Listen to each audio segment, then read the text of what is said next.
എൻ്റെ പേര് ഡോക്ടർ ഷീന. നിങ്ങൾക്കറിയാമോ പെൺകുട്ടികൾ എന്തുകൊണ്ട് അധികം നാൾ ജീവിച്ചിരിക്കുന്നു? ഫ്രൂട്ടി കുടിക്കുന്നതുകൊണ്ടാണോ? ഫ്രൂട്ടി കുടിക്കുന്നതുകൊണ്ടാണ്. ഒരു തരത്തിൽ എന്തുകൊണ്ടാണ് ഈ ലഹരി ബോധവൽക്കരണ ക്ലാസ്സുകൾ അല്ലെങ്കിൽ പരിപാടികൾ എപ്പോഴും പെൺകുട്ടികളുടെ സദസ്സിൽ ചെയ്യുന്നതെന്ന്? നമുക്കറിയാം, സമൂഹത്തിൽ 10 ലഹരി ഉപയോഗിക്കുന്നവരെ എടുത്താൽ 8-9 പേരും ആൺകുട്ടികളായിരിക്കും അല്ലേ? 1-2 പേരേ ഉള്ളൂ പെൺകുട്ടികൾ ഉപയോഗിക്കാൻ സാധ്യതയുള്ളൂ. പക്ഷെ പലപ്പോഴും ലഹരിയെ പറ്റിയുള്ള സംസാരം ഞാൻ പലപ്പോഴും ചെയ്യുന്ന ഇങ്ങനെയുള്ള സദസ്സുകളിലാണ്. ഇത് ഉപയോഗിക്കാൻ സാധ്യതയൊക്കെ കുറച്ച് കുറവായിട്ടുള്ളവരിലേക്കായിരിക്കും. അതെന്തായിരിക്കും? പലപ്പോഴും അത് ഉപയോഗിക്കുന്നവരെ നമുക്ക് കിട്ടാറില്ല. എനിക്ക് തോന്നുന്നു കഴിഞ്ഞ 11 വർഷമായി ഊളംപാറയിലെ ലഹരി ചികിത്സയുടെ വിഭാഗം കൈകാര്യം ചെയ്യുന്ന ഒരു ഡോക്ടർ എന്ന രീതിയിൽ ചെറുപ്പക്കാർക്ക് ഇത്തരം ലഹരികളിൽ വലിയ മാറ്റം ഉണ്ടായിട്ടുണ്ട്. എപ്പോഴായിരിക്കും മാറിയത്? കോവിഡിന് ശേഷം പലതരം രാസലഹരികൾ പോട്ടെ, മൊബൈൽ ഉപയോഗിക്കാൻ ഇഷ്ടമുള്ള എത്ര കുട്ടികൾ നമ്മുടെ ഇടയിലുണ്ട്? കണ്ടോ? ചാറ്റ് ചെയ്യാൻ ഇഷ്ടമുള്ള എത്ര പേരുണ്ട് ഫ്രണ്ട്സിൻ്റെ അടുത്തൊക്കെ? ഇല്ലേ? ഇതെല്ലാം ഇപ്പം എന്താ പറയുന്നത്, ഇതെല്ലാം അമിതമായാൽ അമൃതം വിഷം എന്നാണ്. അപ്പം ഞാൻ എൻ്റെ ലഹരി കേന്ദ്രത്തിൽ ഏറ്റവും സാധാരണയായി കേൾക്കുന്ന വാക്ക് ഏതാണെന്നറിയാമോ? ബോറടി. നമ്മുടെ ഒരു സാമൂഹിക സാഹചര്യത്തിൽ നമുക്ക് നമ്മുടെ സന്തോഷം തരുന്ന ലഹരികളൊക്കെ ചെറുതാണ്. കണ്ടില്ലേ? ഒരു ഫ്രൂട്ടി, ഇപ്പം അന്യോന്യം സംസാരിച്ചുകൊണ്ടിരിക്കുന്നത്, ഇതൊക്കെ ലഹരിയാണല്ലേ?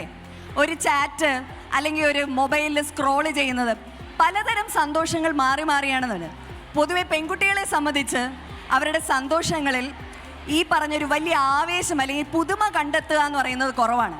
അപ്പോൾ ഊളംപാറയിൽ കേൾക്കുന്ന ഒരു ബോറടി എന്ന് പറയുന്നത് പലപ്പോഴും പെൺകുട്ടികൾക്ക് കുറച്ച് കുറവാണ്. ശരി, ബോറടി മാറ്റാൻ നിങ്ങൾ ചെയ്യുന്ന 1-2 കാര്യങ്ങൾ. ഫ്രണ്ടിലിരിക്കുന്നവരൊക്കെ ഫ്രൂട്ടി കുടിച്ചു കഴിഞ്ഞു, നിങ്ങൾ പറയും. നിങ്ങൾക്ക് ഇഷ്ടമുള്ളൊരു കാര്യം പറഞ്ഞേ. മോള് പറ. പാടും? ദിവ്യ മാഡത്തിനെ പോലെ പാടുമോ? അത്രയില്ല. ശരി, ഓക്കെ. പാട്ട് പാടാൻ ഇഷ്ടമുള്ളൊരു കൈപൊക്കിക്കേ. ഡാൻസ് ചെയ്യാൻ ഇഷ്ടമുള്ളൊരു കൈപൊക്കിക്കേ. കുങ്ഫു മാർഷൽ ആർട്സ് പഠിക്കുന്നവർ എത്ര പേരുണ്ട്? കൈപൊക്കിക്കേ. സിനിമ കാണാൻ ഇഷ്ടമുള്ളൊരു കൈപൊക്കിക്കേ. അപ്പം ഇതെല്ലാം നല്ല ലഹരികളല്ലേ? നോക്കി എന്തുമാത്രം കൈകൾ പൊങ്ങി. അപ്പോൾ നമ്മുടെ ഇഷ്ടങ്ങൾ, നമ്മുടെ സന്തോഷങ്ങൾ, ബോറടി മാറ്റാൻ നമ്മൾ ഉപയോഗിക്കുന്ന കാര്യങ്ങളാണ് സത്യം പറഞ്ഞാൽ ലഹരിയിലോട്ടുള്ള ആദ്യത്തെ തടസ്സം. നമ്മുടെ തലച്ചോറിനെ പറ്റിയും നമ്മുടെ ഭാവിയിൽ ഉണ്ടാകുന്ന ആധുനിക വൈദ്യശാസ്ത്രത്തിലെ വ്യത്യാസത്തെ പറ്റി പറഞ്ഞു. അതോടൊപ്പം ഉഷ മാഡം എന്നോടൊരു ചോദ്യം ചോദിച്ചു. മരുന്നുകൾ അഡിക്റ്റീവ് അല്ലേ? എന്താണ് ഈ അഡിക്റ്റീവ്? അത് ഉപയോഗിച്ച് കഴിഞ്ഞാൽ പിന്നെ നിർത്താൻ കഴിയില്ല, ജീവിതകാലം മുഴുവൻ ഉപയോഗിക്കേണ്ടി വരും. നമുക്കറിയാം ലഹരികളെല്ലാം അങ്ങനെയാണല്ലേ? ജീവിതകാലം മുഴുവൻ ഉപയോഗിക്കും. 10-20 വർഷം നമ്മുടെ ജീവിതത്തിൽ കുറച്ച് കളയും. അപ്പോൾ പിന്നെയും ഞാനൊരു ചോദ്യം ചോദിക്കുക. നമ്മുടെ ശരീരത്തിൽ മാറ്റി വെക്കാൻ പറ്റാത്ത ഒരു അവയവം ഏതാണ്? ബ്രെയിൻ. ഈ ഒരു സാധനം മാത്രമേ ഉള്ളൂ. അപ്പോൾ വളരെ നല്ലത്. കുട്ടികളായി നിങ്ങൾക്കറിയാം, ഈ ബ്രെയിൻ മാത്രമേ ഉള്ളൂ നമുക്ക് മാറ്റി വെക്കാൻ പറ്റാത്തത്. ഈ തലച്ചോറിനാണ് ഈ പറഞ്ഞ എല്ലാ ലഹരികളും ബാധിക്കുന്നത്. ഈ തലച്ചോറിനെ പ്രൊട്ടക്റ്റ് ചെയ്യുക എന്നുള്ളതാണ് നമ്മൾ സത്യം പറഞ്ഞ ഈ ബോധവൽക്കരണം കൊണ്ട് ഉദ്ദേശിക്കുന്നത്. ഒരു തരം ലഹരികളും ഉപയോഗിക്കാനുള്ള സാഹചര്യം നിങ്ങൾ ഉണ്ടാക്കാതിരിക്കുക. മറ്റ് സന്തോഷങ്ങൾക്ക് പ്രാധാന്യം നൽകുക.